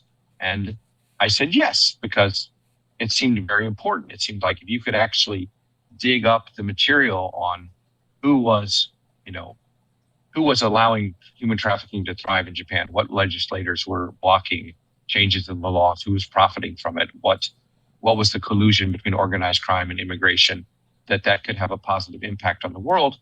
And the other thing that I liked about the offer when it came to my way was that they told me I didn't have to submit expense reports, that they didn't want any receipts because they didn't want to know how I got the information. That's the most CIA thing ever right there. Yeah? That's the most like CIA thing ever. Well, I mean, it makes sense, right? I mean, even though I am talking to people in the State Department, right? I'm working on this. Even though I'm talking directly to these people and they know that I'm working on it, there's still this sort of, goes to the group, goes to the consulting company, goes to the nonprofit organization, goes to the State Department. Sometimes it went directly. Because you and I both know the fastest way to get information about criminal activity is to pay a criminal. And this is where knowing the Yakuza is helpful, because in this world in which these people consider themselves the good guys, right? What is the lowest of the low? There's pedophiles, there's child pornographers, there's human traffickers. So if you talk to someone who's a Yakuza of any moral fiber at all, and you say, look, dude, I want to know who in your outfit is running these kind of operations, and I could pay you. There's a lot of people raise their hands. There's some people who are like, I don't need any money. Like, these people are awful.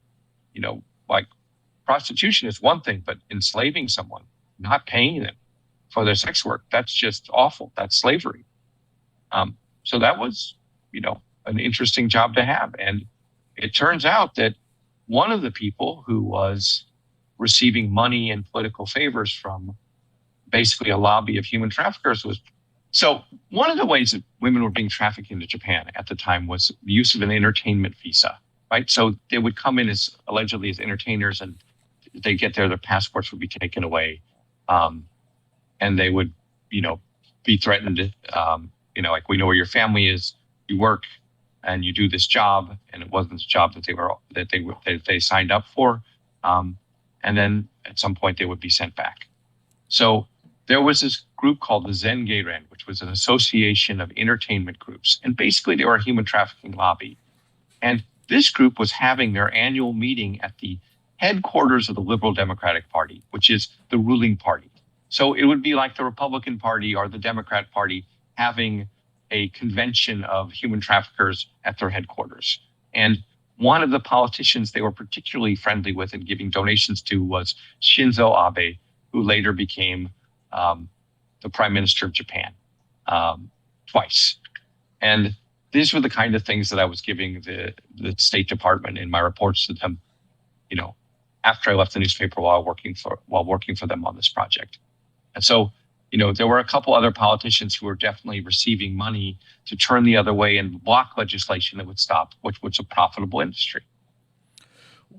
What was the outcome of this study that you were a part of? Like, did it actually force some reforms within the Japanese legal system? Oh, yeah. One of the things that happened is that the Zen-Geiren dissolved. Prime Minister Abe, or Shinzo Abe, disassociated himself from the organization. So this human trafficking lobby dissolved itself. The Japanese police began really enforcing the laws and putting traffickers away on a big scale. And I think that the sort of backdoor deal, and I'm not privy to what actually happens behind back doors on this, but my feeling was that the United States said to Japan, we're going to rank you as low as North Korea unless you get serious about this problem. And you also need to clean up the problems that are at the Nagoya immigration, because there was definitely one immigration office in which the girls were being trafficked through, they clearly made no attempts to screen the girls to see if they were really in Japan on entertainment visas, and the restrictions for entertainment visas became very severe. So, by 2009, I feel like Japan, as a destination place for human traffickers, had really sort of fallen off the map. So, yeah, I definitely think good came out of it. And sometimes, in a time when Japan cared about what the world thought of it, they didn't want to be shamed and didn't want to be listed as next to North Korea in terms of how they dealt with human trafficking. So of the things that the Bush administration did, their efforts to curb human trafficking and to get, at least Japan to take it seriously, you have to give them a pat on the back. Like, well done, Japan. Talk to us a little bit about getting involved in the world of private investigations and due diligence, and how this is sort of a segue for you from journalism. Oh, so, while I'm working on this human trafficking study, Japan starts cracking down on Yakuza in the stock markets. The Yakuza had moved so much into the financial markets that in a white paper put out by the National Police Agency around 2006 or 2007, they pointed out that the Yakuza had made these huge inroads into the financial world and said, the incursion of organized crime, aka the Yakuza, into Japan's financial markets threatens the very foundations of our economy. And so they really began looking at the links of Yakuza, like setting up front companies and doing stock market manipulation, or being basically venture capitalist and creating companies like, or powering companies like Goodwill Corporation, which was one of the largest labor dispatch companies in Japan. And they also decided that they weren't going to give foreign banks or foreign investment companies, a free pass. So one of the things that happened around 2004 is they basically took away Citibank's private banking license because they were involved, in handling Yakuza money. And they had either no one in compliance, or they had people in compliance and they were still doing business. And so that was kind of a warning bell to all these investment companies that were in Japan, big banks like Lehman Brothers and Goldman Sachs, that they needed to get their shit together, or the financial services agency would come down on them and maybe take away their licenses. And so as all this is happening, this one investment bank, and then later another one, reached out to me and said, like, we hear that you are someone who is well versed in this world, and that you could spot what is called a front company, meaning a company that is illegitimate or is running a fraudulent operation. Or sometimes they're companies that are actually successful, but using Yakuza-like tactics like blackmail and insider trading, or getting seed money from organized crime.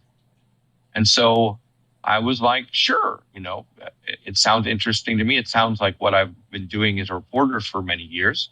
And so I started taking on these jobs. And not only was the pay very lucrative, it's really interesting to sort of, learn to spot what is a front company, learn to see what is a company that is really run by organized crime. And that sparked the gamut from, coffee shop chains to fried octopus ball places to massage parlors. And sometimes they were running accounting firms, database companies.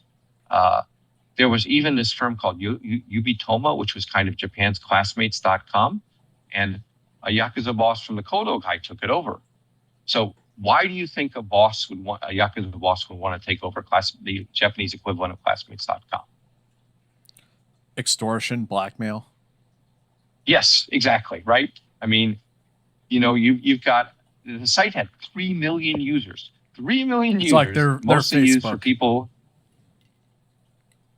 And how people tend to misbehave at high school reunions. Not me, but other people.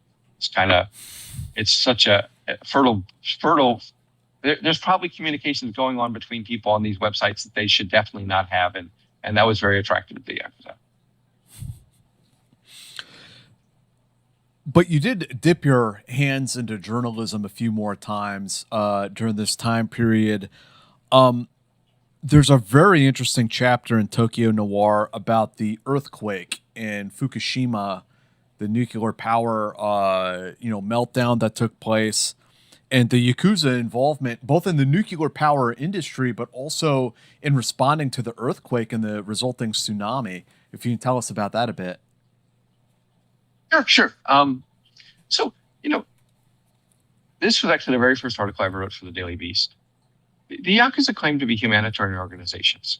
And it is true that in times of crisis, like the Kobe earthquake in 1995, that they're very quick to get to the scene of where the tragedy has taken place. And they have institutional awareness, because unlike government agencies where people rotate out, the same people have been there for years. So they know what to bring. They bring blankets, they bring food, they bring tents. Sometimes they bring generators. They bring everything to the scene that people need. And when the Fukushima disaster happened, I was pretty sure that they would be they would be the first responders, because they know what is needed and they've got no red tape. So I was stranded in the United States when the nuclear accident and the meltdown and the tsunami hit. But I was in touch with people back in Japan. And so, I was asking, what are you doing? And the Daily Beast also contacted me and said, could you write something about what is happening in Fukushima? And I said, I can write you about what the Yakuza are doing, which is interesting because they are going into dangerous areas with food and shelter and no protection. And so, I was like, well, I don't think the Yakuza are a positive force for Japan, but you have to give the devil his due. So they were certainly very active in going there and trying to bring peace and comfort to people in a time of need. And so, but I also don't trust them because, they're Yakuza. So I made them send me films and video of them up downloading supplies and receipts and other things so I could be comfortable with writing it. And we wrote it up for the Daily Beast. And that story went viral. And I think that also changed my relationship with some of the Yakuza bosses as well in a very positive way. And I think you may point out in the book too about how like one of the remaining sources of revenue for the Yakuza is the nuclear power industry or power industry in general. Yeah, it's a dirty, what they call in Japan, a sankei job. It's kitanai, it's ken, it's kurushi. So painful, dirty, dangerous. I guess in Japanese it's like 3Ds. I mean, in English it's like 3Ds. So the Yakuza labor dispatch has always been one of their businesses. And so the nuclear power plants are supplied by, the workers there are supplied by the Yakuza. They always have been, because they can find homeless people. They can find people who want to disappear. They can find people who will work for cash, who don't have ID or who don't want to be identified because they're on the lam. And that has been a sort of symbiotic relationship. And what do the companies need this because there's like a radiological contamination that like these are legitimately dangerous jobs? Yeah, there are legitimately dangerous jobs. The amount of radiation someone can be exposed into a year is limited. And so, and there's very few people who want to do that work. So the Yakuza are basically where they're going to go. I mean, these days in Japan, if you're a Yakuza, you cannot join a sports club, you cannot go to a hotel, you can't get a golf course, you can't get a cell phone. But if you want to work in a nuclear power plant, door is open.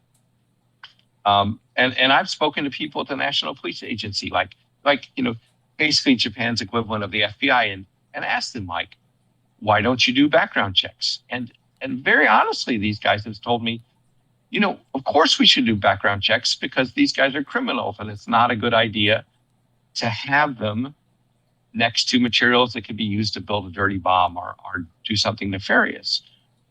And if we do institutionalize them, and if someday we really do background checks on these people, that would be a good thing. And, what do you think would be the natural follow-up to the question to that?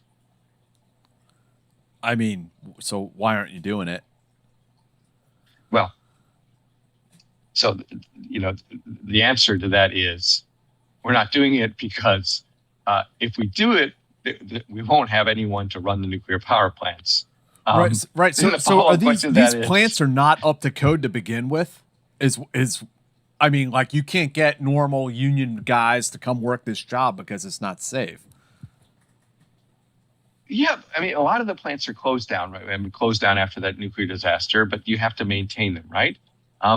Some of these plants are 40 years old. They weren't designed to last this long. They keep extending the life of them. Recently, while no one was looking, I think Japan extended the ability to keep a nuclear power plant running for another 10 years or something. So you could have plants running for 60 years. That they're not designed to do that. I mean, Fukushima is such a disaster that everyone thinks it's over. But if you don't pour water into that nuclear core, you will have nuclear fission again. Like every day they're pouring water into the nuclear reactor at Fukushima. They've retrieved almost none of the core materials yet. And if they stop pouring water into it, you get basically another nuclear reaction. And so every day Japan keeps pumping water into the Fukushima reactor core. And every day that polluted water goes out into the ocean. Probably we're for 30 or 40 years to go. One of the big scandals I think you point out in the book is that the Fukushima, one of the reactors there melted down before the tsunami came. So it was actually the earthquake that caused it to melt down, and then the tsunami came afterwards. Right. Within the data that was collected by the scientist named Kimura showed that within 1 minute of the giant Tohoku earthquake, that there was no water going to the nuclear core because all the pipes burst. It's a 40-year-old reactor. Pipes were bursting everywhere. Water was coming out everywhere. There was no. If you can't get the water to the reactor, it's going to overheat because all the pipes are gone and are cracked and busted. And all the data indicates that it was the earthquake itself which caused that nuclear accident at one of the reactors. the story that the TEPCO, Tokyo Electric Power Company, has insisted on is that there was an earthquake, then a tsunami came in 20, 25 minutes later, and then that water knocked out the electric grids, and that's why you had a nuclear meltdown. That is true for some of the reactors. Reactor number 1, it was the earthquake itself which destroyed the piping, the 40-year-old piping in this reactor, a reactor that they had been warned many times before should have been decommissioned. And what's scary is that all of Japan's new, safety regulations for nuclear reactors are predicted on the idea that it was a tsunami that caused the nuclear reactor, not the earthquake itself.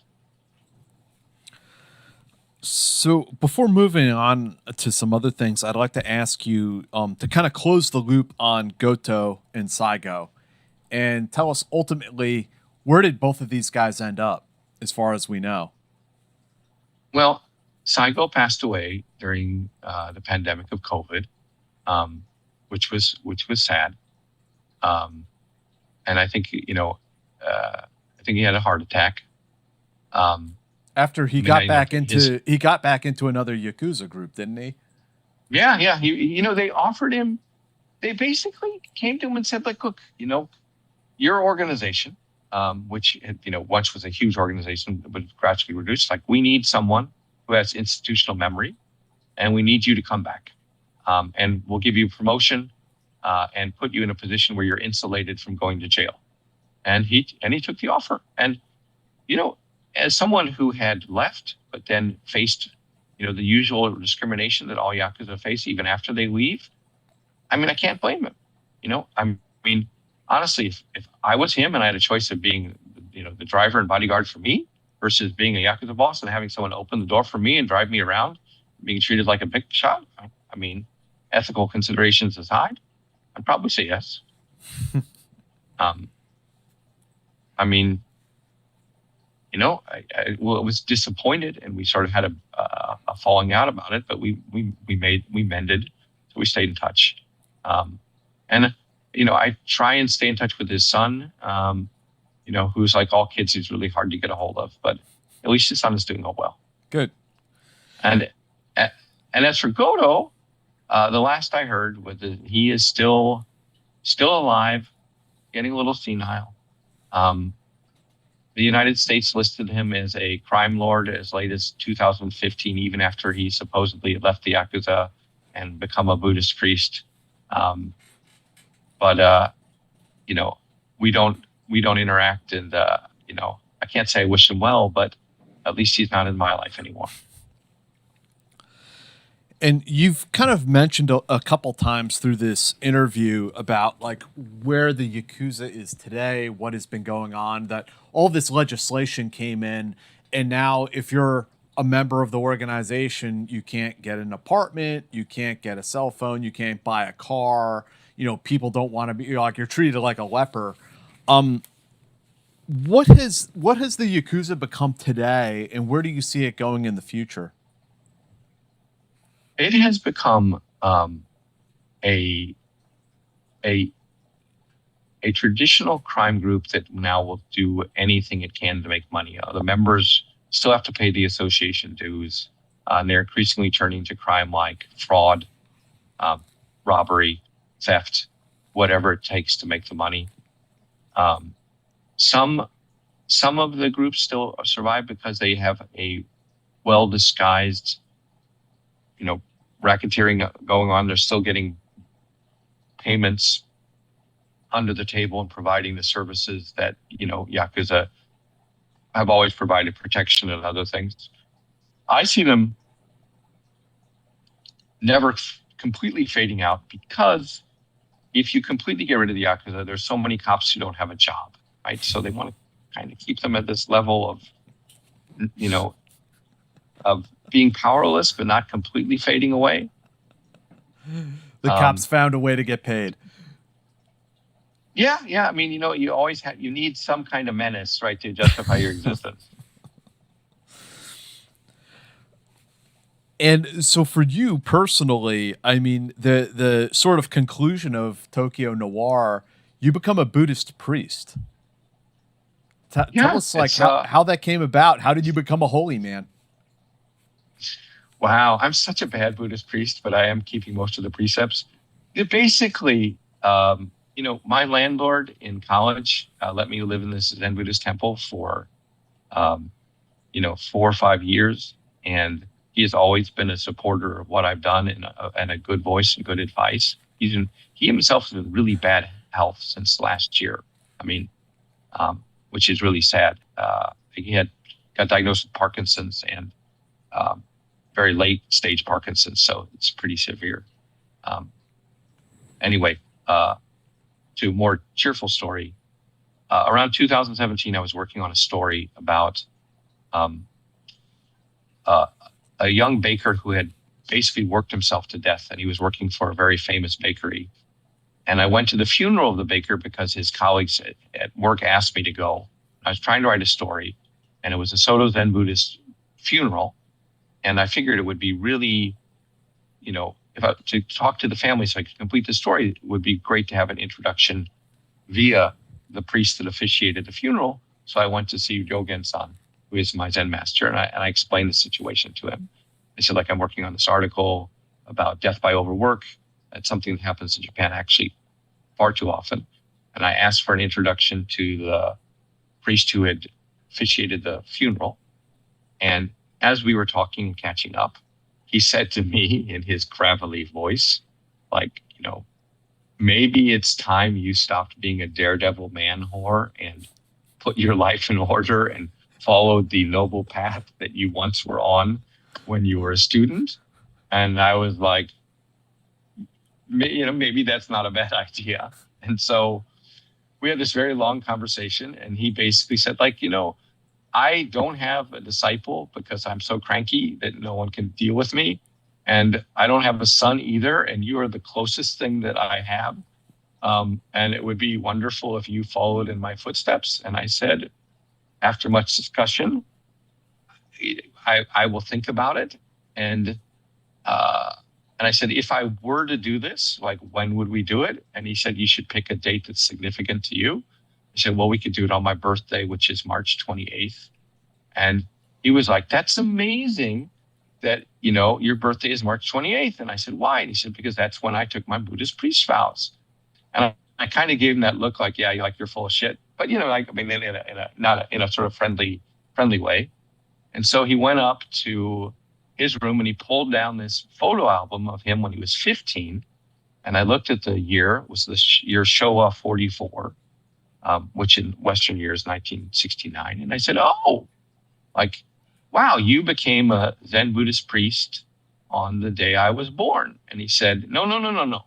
You were born on the day I became a Zen Buddhist priest. So it's karma. So you're meant to follow in my footsteps. and so I agreed. So I took the vows, and I'm still learning the ropes. This is very military, I guess. In my case, if I don't advance to the next level of spiritual development, if I don't rank up in my Zen Buddhist priest ranking by 2027, I get kicked out. You either rank up or you lose. And next year I have this giant test in which I have to solve this metaphysical riddle and defend my thesis in front of whoever wants to come to the temple. It's really hard. And so I'm learning to do that. And, I can cook Buddhist vegetarian food. I can officiate some ceremonies. I'm very good at the one where you chase away hungry ghosts. So if you know someone who is plagued by hungry ghosts because there's someone in their life who hasn't moved on to the other world, I can handle that. I'm very good at that one. Do you do Yakuza funerals? That's what I really need to know. No, I'm not doing Yakuza funerals.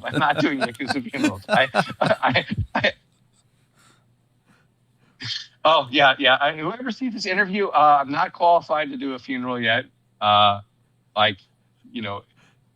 I really don't want that business. But if it's something more like your boss died and you feel he's haunting the office, I can deal with that.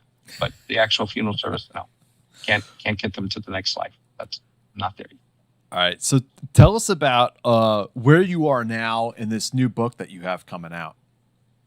Oh, Wow, thank you for letting me plug this. So this book, The Devil Takes Bitcoin, is about covering the world's largest Bitcoin exchange, which was in Tokyo. And in 2014, it collapsed with $500 million worth of Bitcoin missing.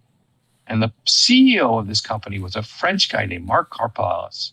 This really unusual French guy who really loves Japan, loved cryptocurrency, and basically created what was the epicenter of the cryptocurrency world. Like if you wanted Bitcoin in 2014, Mt. Gox was the place to get it. But it's also just a chronicle of the history of Bitcoin and how basically criminal activity made it what it was. It was invented by an enigmatic Japanese guy, wasn't it? Like this dude that we don't really know much about. Satoshi Nakamoto, allegedly, right? Allegedly a Japanese dude. And that's when the book also gets into that, because I didn't give a shit about Bitcoin in 2014. I didn't even know what it was until this Bitcoin, exchange collapsed in Tokyo, and it became like the center of world news because the Bitcoin prices plummeted. And the same year, Newsweek put out an article identifying, Satoshi Nakamoto, the mythological creator of this Bitcoin. This guy who created the cryptocurrency that's now worth billions of dollars. Newsweek identified him as this man named Dorian Satoshi Nakamoto living in California. And my editor at the Daily Beast, called me up, right? The editor-in-chief called me up and said, if this is true, Newsweek has a tremendous scoop. But if it's not true, please kick their ass. And those two events sent me into 4 years of covering Bitcoin. And it's such a crazy story. And what's fun about this book is it becomes a sort of personal memoir, because not that I ever intended it to be, because as I was working on this story about the theft of $500 million worth of Bitcoin, it turns out that there was someone else in the United States investigating this case who couldn't get any help from the Japanese police. And I was asked to smuggle the database of this exchange to the FBI in San Francisco. And that's one of the weird parts of the story, which I did. I don't know if that's a journalistically, ethically okay thing to do, but as I was working on the story and I began to think that maybe some of the people accused were innocent, I felt like that was the right thing to do. It's such a fun book to write and also to read, because even if you don't know anything about Bitcoin, you'll sort of be fascinated by how it evolved and how basically the Silk Road, which was an underground market where you could buy any drug you wanted online, propelled it from nothing to $1 billion currency. And when does the book come out? Book comes out on October 14th. Okay, so we're like a week out now. Yeah. I'm happy to have a copy. It came out a little bit earlier in Australia. This is the cooler cover, actually. Awesome. Like the guy in the hoodie. So people can go find that on Amazon or wherever books are sold. Yeah, and if you want to send me a Bitcoin, like one tiny Bitcoin directly, I'll mail it to you. One BTC. I think we have some viewer questions for you. We'll get into here. What do we got, D? From Mark Corbin, we have, how do the Chinese triads stand apart culturally when compared to the Yakuza? Interesting. Okay. Way out of my level of expertise. There's a guy in the Canadian, in the Royal Mounties who's much better at this stuff. The triads have some of the same rituals that the Yakuza do, of succession ceremonies, that elaborate things where relationships are cemented with rituals invoking the gods. But that's about the only connection they have. The triads and the Yakuza don't work very well together, except for this one period of time when car makers in Japan needed to it's not lithium batteries. There's a part of the electric vehicle. It's a rare metal that is needed to make like a Prius and stuff. There was a time when there was a shortage of that, and the triads and the Yakuza were working together to smuggle that material into Japan. That's the only case I know. I'm not an expert on the triads, unfortunately, but their working relationship with the Yakuza is minimal. All right, we got a couple more. How did you feel about the show's portrayal of your character and Ansel Elgort's performance? Ansel did a really wonderful job. I trained in Aikido with the Tokyo Metropolitan Police Department, and I was never any good. Let me get this clear. I've never been good at martial arts. I liked them, but I suck. And Ansel trained with the same school of Aikido, and he was really good in a short time. He did a really good job of getting in character. His Japanese is amazing. The only thing I didn't like about the TV series portrayal of me is that there's a scene where I'm doing meth with a Yakuza fan magazine writer, and I would never do meth, at least not knowingly. It's a really bad drug. Which in general, I'm not. If people want to do recreational drugs, I think that's fine with them, but I don't want to do them. Got one more. How will the Yakuza plan to maintain their relevancy in current Japan? I honestly think that they're beginning to try and portray themselves as like a cultural tradition, like a Japanese living treasure. So like, you should preserve us because we're part of the lore of Japan. We're part of what attracts people to be here. Like the Queen, like the Queen in England. Yeah, like the Queen in England, right? I mean, this isn't really answering the question. I have so much material on the Yakuza. Like I have their phone directories, I have comic books, I have, some of the embroidered outfits they have, like the sake bottles that they use for their ceremonies. Like I've got all this stuff that I've collected over the years, like in a warehouse in my second home in Kyoto. And I'm like, what should I do with this? Because it's, 30 years of Yakuza fan magazines. I mean, I guess I'm going to open a Yakuza museum if Japan will let me.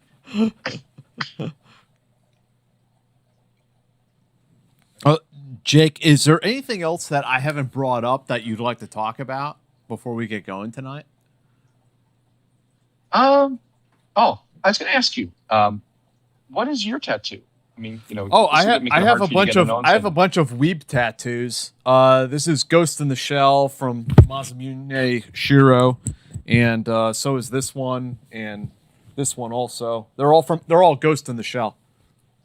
Oh, I love Ghost in the Shell. It's my absolute favorite one. I've watched all seasons of it. Even the really bad one they did on Netflix.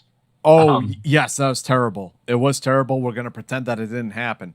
But Standalone Complex was great. The film, the 1994 or 5 film, awesome. Yeah, and the comic book, the manga is also awesome.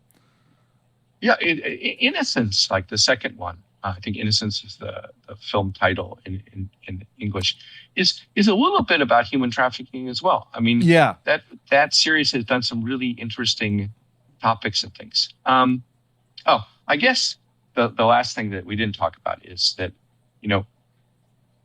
what separated the Japanese Yakuza from other mafia groups is that they're, because of their public presence, they've always had more of a code of honor than other groups.